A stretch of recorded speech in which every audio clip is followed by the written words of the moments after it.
Salut, c'est Frédéric Lacharité, courtier hypothécaire. Je vous présente mon émission Indépendance financière et hypothèque, dans laquelle je vais parler de finances personnelles, d'argent, de trucs pour arriver à l'indépendance financière et bien sûr d'hypothèque. Je m'adresse à ceux qui veulent s'enrichir, qui veulent prendre leurs finances en main. Je m'adresse à la classe moyenne, ceux qui veulent sortir du rat race.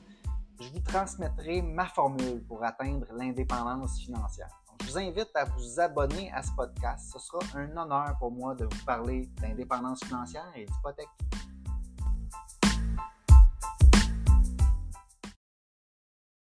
Salut, ici Frédéric Lacharité. Vous écoutez Indépendance financière et hypothèque. Épisode numéro 15, payer sa voiture comptant. Alors aujourd'hui, je parle d'un sujet que j'ai souvent abordé dans des épisodes avant. Là, je consacre tout l'épisode sur la voiture. Ouais, je vais parler de la voiture. Vous connaissez sûrement déjà mon point de vue. C'est pas un point de vue qui est super original ni compliqué. En fait, c'est que idéalement, on devrait payer sa voiture comptant si on veut accélérer les choses pour arriver à l'indépendance l'indépendance financière le plus rapidement possible. Donc, je vais y aller par des règles de base. Je vais parler de la voiture, paiement de voiture, location. Je vais parler de mon expérience et je vais faire le lien avec les hypothèques et l'indépendance financière. Donc, premièrement, la voiture, c'est comme une des grosses dépenses qu'on tôt dans notre vie. En tout cas, moi, ça a été le cas. Ça a été une des plus grosses dépenses quand j'avais 18 ans. Je me rappelle, j'avais tellement hâte d'avoir une voiture pour pouvoir aller me rendre aux endroits où je voulais. C'était quelque chose dont je rêvais depuis que j'avais 15-16 ans. Puis dans la vie financière, c'est souvent une des premières décisions qu'on doit prendre financièrement qui a quand même un impact dans nos finances. Donc, première grosse dépense, pour moi, la façon qu'on va gérer cette dépense-là, ça va un peu ouvrir la porte à d'autres types de dettes. Ça va setter le ton, comme on dit, sur l'utilisation du crédit, de la façon qu'on va utiliser le crédit peut-être pour nos prochaines décisions dans le futur. Donc, pour moi, c'est pour ça que c'est important d'en parler. Donc, on utilise donc la voiture, si on utilise le crédit pour l'acheter, c'est qu'on prend du crédit pour acheter un actif qui déprécie. Donc, c'est vraiment pas une bonne utilisation du crédit. Normalement, le crédit, on devrait seulement acheter des choses qui vont garder leur valeur, notamment notre maison, dans le fond, notre logement. Il y a plein d'avantages à utiliser le crédit, mais quand même d'une façon raisonnable pour acheter sa maison. À peu près tout le reste, l'utilisation du crédit est déconseillée, mais la voiture, c'est ce qu'on rencontre le plus souvent, c'est ce qui est le plus commun, c'est comme un petit peu entendu qu'on va acheter sa voiture à crédit dans la société aujourd'hui. Donc moi, je suis un peu à contre-courant par rapport à ça. Donc, évidemment, si il n'y a rien de bon, là, même si c'est un prêt à 0%, quand on va acheter une voiture à crédit, puis on nous dit, le prêt est à 0%, en réalité, c'est que le crédit est inclus dans le prix, c'est que vous payez plus cher. Et puis qu'on achète à crédit, on fait quand même la dépense. C'est pas parce qu'il y a 0% d'intérêt qu'il ne faut pas rembourser le prêt. Donc, ça nous permet d'acheter, dans le fond, une voiture qui coûte plus cher que nos moyens. En fait, c'est vraiment le point donc, que je veux amener. Location, c'est la même chose. Une location, dans le fond, c'est comme un prêt, parce que dans le fond, on a un contrat pour une durée déterminée. C'est pas comme si on pouvait louer notre voiture pendant 2 mois, puis après ça, juste arrêter, puis passer à d'autres choses. Évidemment, si tu veux annuler un contrat de location, il va y avoir une pénalité à payer, ou soit tu peux peut-être acheter la voiture pour la revendre, ou tu peux céder ton contrat, mais c'est des mots de tête en réalité, et ça finit par nous coûter plus cher que ce que vaut la voiture en réalité, ce que vaut l'utilisation. Pour moi, c'est facile, en fait. Ce qu'on devrait payer pour une voiture, c'est pas plus que ce qu'on a, comme on devrait l'épargner et le payer comptant. Donc, moi, c'est une belle règle pour savoir quel type de voiture on peut se permettre en réalité. Mon expérience par rapport aux voitures, puis là, moi je dis ça, mais vous allez voir que dans mon passé, j'ai eu un prêt auto, chose que ben, il faut que je dise premièrement, parce que là, je suis en train de prôner, de dire à tout le monde d'acheter sa voiture comptant, puis moi, c'est pas nécessairement ça que j'ai fait dans le passé, mais je vais quand même, c'est ça, donc pour être transparent, je vais vous dire ce que j'ai fait. Euh, Bon, moi, j'ai acheté ma première voiture quand j'avais 18 ans, à peu près donc dans les années 1999-2000. C'était une vieille voiture qui valait à peu près 600 dollars. Je pense à ce moment-là, je l'avais épargnée en faisant des petits travaux étudiants. Puis peut-être mon père aussi m'avait aidé à l'acheter. C'était vraiment mon père qui m'a aidé à acheter mes voitures quand j'étais plus jeune. Donc, j'avais acheté cette première voiture-là, 600 dollars, et j'ai roulé avec ça pendant un bon 3-4 ans. J'ai fait une bonne partie de mon université, en fait, avec ça. Et puis, voilà, c'était pas une voiture qui allait très bien. Il y avait tout plein de problèmes avec ça. Puis, mais c'était cette voiture. Donc, j'ai quand même, avec du recul, je vois que j'ai fait un bon move parce que je ne me suis pas endetté à ce moment-là pour acheter une voiture. Ensuite, deuxième voiture, 2004. C'est là un petit peu que je me suis enfargé dans le sens que je suis allé me prendre un prêt automobile de 3000 dollars, 3 ou 4, je me rappelle pas si c'était peut-être même 5000 dollars en prêt automobile, peut-être faudrait que je regarde, mais c'était environ dans ces eaux-là. Donc, à ce moment-là, j'ai acheté encore une Golf Volkswagen parce que rendu à ce moment-là, j'étais déjà vendu à la marque Volkswagen. Je me suis acheté une deuxième Golf plus récente à ce moment-là. Puis, j'étais allé chercher un prêt. Euh, J'aurais pas dû, mais bon, c'est ce qui est arrivé. Je le regrette un peu. Cette voiture-là, bon, elle m'a duré de 2004 à 2008. J'avais emprunté, comme j'ai dit, 3 000 à 5 000 pour. Mais ça a été le seul. Ça a été le seul prêt voiture que j'ai fait dans ma vie. Donc, quand même, j'ai limité les dégâts un peu de ce côté-là.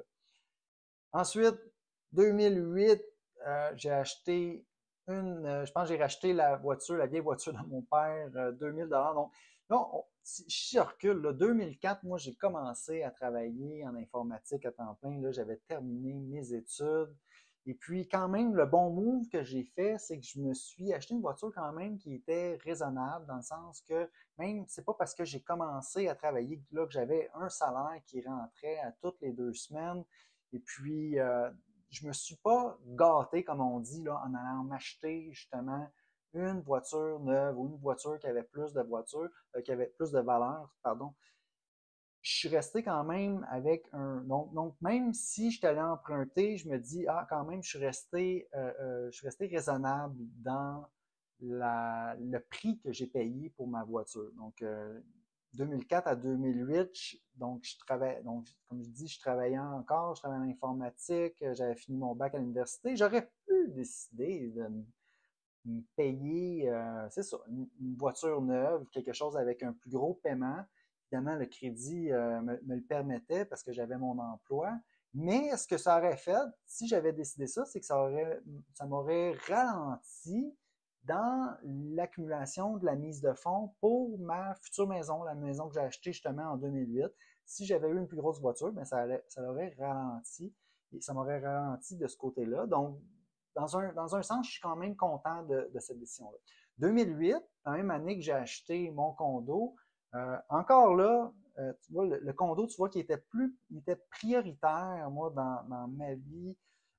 C'était prioritaire d'acheter ma maison financièrement versus avoir une grosse voiture parce qu'à ce moment-là, j'avais encore une petite voiture, une Toyota Tercel qui faisait vraiment pitié, qui valait peut-être 2000, 3000 dollars. Puis j'ai toffé ça, comme on dit, de 2008 à 2011. Parce que là, rendu en 2011, là, ça faisait déjà un bon 5-6 ans que je travaillais à temps plein Mon salaire avait augmenté. Ça faisait déjà 3 ans là, que j'étais installé dans mon condo. J'avais eu des dépenses, évidemment, en plus de ma mise de fonds dans mon condo. Il faut que tu te meubles. Il faut. Bon, j'avais eu plusieurs dépenses. Et puis, ma voiture, là, je commençais à avoir des commentaires là, dans le style, tu sais, ta voiture, c'est pas trop. C'est dangereux quasiment. Là. Tu peux pas aller très loin avec ça. Bon. Donc là, quand même, en 2011, ce que j'ai fait, c'est que là, en plus, c'est que j'avais accumulé, j'ai épargné, dans le fond, pour acheter ma voiture. Puis là, en 2011, je me suis acheté une voiture à 21 000 $. J'ai payé ça cash. J'étais allé, j'ai regardé sur les annonces classées. J'étais allé essayer des voitures des voitures usagées dans des concessionnaires. Puis finalement, je suis tombé sur une madame qui vendait sa voiture. Elle parce qu'elle n'avait plus les moyens de la supporter. Puis elle l'avait comme mis en entreposage. J'étais allé l'essayer. C'était parfait. C'était une voiture qui n'avait pas beaucoup de kilométrage, mais quand même, en 2011, la voiture avait 3 ans, mais avec un bas kilométrage. Donc là, je l'ai fait inspecter, je me suis assuré que tout était correct. J'ai payé, je pense, 18 500. Après ça, il fallait payer les taxes parce qu'il y a une taxe de vente, même quand on achète une voiture usagée. Ça, c'est en 2011. Et puis, cette voiture-là, c'est une Jetta Volkswagen. C'est la voiture que j'ai toujours aujourd'hui. 12 ans plus tard, elle fonctionne. C'est sûr que là, il y a eu de la rouille. J'ai fait corriger la rouille. Là, maintenant, elle est encore rouillée. Ça commence à faire dur un peu. J'ai le moteur, l'huile qui coule, qui fait des flûtes d'huile. C'est pas idéal pour vrai parce que là, je peux pas aller me stationner partout où est-ce qu'il y a du beau pavé uni ou tu sais, je veux pas laisser de taches d'huile où est-ce que je vais. Donc, évidemment, là, je suis dû pour m'acheter une nouvelle voiture 12 ans plus tard. Ma cinquième voiture, là, vous voyez, j'ai un 23 000 d'économiser pour ma prochaine voiture. Le problème, c'est qu'avec 23 000 en 2023, on ne peut pas acheter grand-chose. Je les regarde, les voitures, sur les sites. Puis en réalité, ma voiture fonctionne encore aussi, ma Jetta 2008. À part l'huile qui coule, je suis allé au garage 2 fois cette année et puis là, je demandais, OK, là, il faudrait la réparer, je veux la mettre en état. Puis il me disait, ben non, il n'y a rien tout va bien avec ta voiture, il n'y a rien à réparer. Donc, elle continue de bien aller, 200 000 kilos. Je m'en vais à Myrtle Beach avec au mois d'octobre cette année. Je suis allé dans le Maine, à Old Orchard avec. Fonctionne encore très bien. En réalité, je ne suis pas tant pressé de changer. Donc, je continue à épargner, dans le fond, pour ma future voiture. Ça, c'est mon expérience personnelle. Euh, Plus anecdotique. Je ne sais pas si ça intéresse tant que ça mes auditeurs, mais voilà. Alors, ensuite, je vais avec le lien et la voiture avec l'hypothèque qui est peut-être plus sur le sujet. Donc, euh, voiture et hypothèque, qu'est-ce qu'on peut dire par rapport à ça? Bien, premièrement, pour obtenir une hypothèque, euh, ça prend, donc, on calcule une capacité d'emprunt. Donc, la banque va calculer votre capacité d'emprunt pour savoir jusqu'à combien qu'on peut vous prêter avec donc l'argent de la banque. Donc, ça, c'est les règles, c'est les lois qui déterminent ça. Hein. Les banques ne peuvent pas vous prêter au-delà d'un certain seuil d'endettement. Et puis, quand on a un paiement de voiture, que ce soit une voiture louée ou un prêt voiture avec un paiement, il faut inclure ce paiement mensuel-là dans le calcul de la capacité d'emprunt pour son hypothèque. Et puis là, première chose, une règle, là, grosso modo, là, pour savoir de combien le paiement mensuel peut affecter, euh, on peut y aller en disant que 800 $ de paiement mensuel, ça va diminuer de 100 000 $ la capacité d'emprunt. Donc, exemple, si j'étais capable d'emprunter 500 000 pour acheter une maison, mais que j'ai un paiement de 800 $, ben là, je peux emprunter juste 400 000. Puis là, c'est pas tout à fait ça, là, parce qu'en réalité, il y a un 400 $, là, le premier 400 $ de paiement mensuel, il ne va pas affecter tant notre capacité d'emprunt, mais tout ce qui est au-dessus de ce 400 $-là, Donc, s'il y a un 800 $ de plus en paiement mensuel, là, ça va diminuer de 100 000 $. Donc, si on a 1600 $ de paiement mensuel, que ce soit voiture ou autre, ça va diminuer notre capacité d'emprunt. Donc, comme je disais, 1600 $ de paiement mensuel, donc ça diminuerait de 200 000 notre capacité d'emprunt. Alors, ça vous donne une idée. Ensuite, l'affaire qui est plate avec un paiement de voiture, c'est que, supposons un prêt voiture, supposons qu'on commence à 40 000, on va se rendre jusqu'à 0 en le payant mensuellement.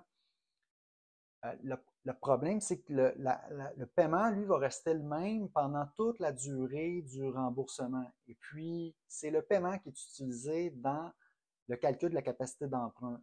Donc, on ne peut pas dire « Ah, je vais payer une partie de ma voiture pour essayer de diminuer le paiement. » C'est pas trop comme ça que ça marche. Même s'il reste que 5 000 $ à payer sur la voiture, le paiement, lui, est toujours inscrit à 800 $ au bureau de crédit.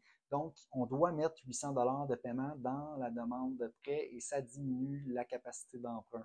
Donc, chose qu'on peut faire, par contre, mais là, pas pour un achat, mais pour un refinancement, c'est d'utiliser le nouveau prêt pour payer le prêt voiture en même temps. Donc, ça, c'est quelque chose qui se fait. C'est surtout pendant un refinancement parce que pour un achat, c'est rare qu'on va faire ça. Pour un refinancement, à ce moment-là, on peut inclure, comme je viens de dire, le remboursement. Et là, le notaire peut, lui, aller rembourser la banque qui a le prêt voiture. Il va s'occuper de tout ça. Ça va être une des conditions du prêteur à ce moment-là pour obtenir le prêt. Puis là, bien évidemment, l'autre chose qui affecte l'hypothèque, c'est que d'avoir un paiement de voiture, bien, ça va ralentir notre épargne pour notre mise de fonds pour notre maison. Donc, évidemment, si on s'achète parce que c'est souvent ça qui arrive, là, on s'achète une voiture en premier, puis après ça, on va vouloir acheter notre maison. Ben, si on achète une grosse voiture, ça va nous mettre des bâtons dans les roues pour épargner notre mise de fonds, pour notre capacité d'emprunt. Idéalement, on devrait essayer de payer nos voitures cash, garder des montants raisonnables pour l'achat de notre voiture, puis peut-être qu'on arrive plus tard à augmenter la valeur qu'on met sur notre voiture. Finalement, le lien avec l'indépendance financière, l'indépendance financière, c'est quoi? C'est nos revenus passifs couvrent nos dépenses. Donc, plus hautes sont nos dépenses, alors là, plus de revenus passifs qu'on a besoin de générer pour couvrir nos dépenses. Donc, dans le fond, la voiture, c'est une grosse dépense. Si on est capable de s'en passer ou d'avoir une voiture modeste, ben ça va nous prendre moins de capital, moins d'accumulation de richesses, moins de revenus passifs pour arriver à l'indépendance financière. Ça revient à l'idée de la frugalité. Hein? Plus qu'on est capable de garder nos dépenses bas, moins qu'on a besoin de revenus passifs, plus rapidement qu'on peut arriver à l'indépendance financière. J'arrête là et puis je vous souhaite une bonne continuation sur votre chemin vers l'indépendance financière.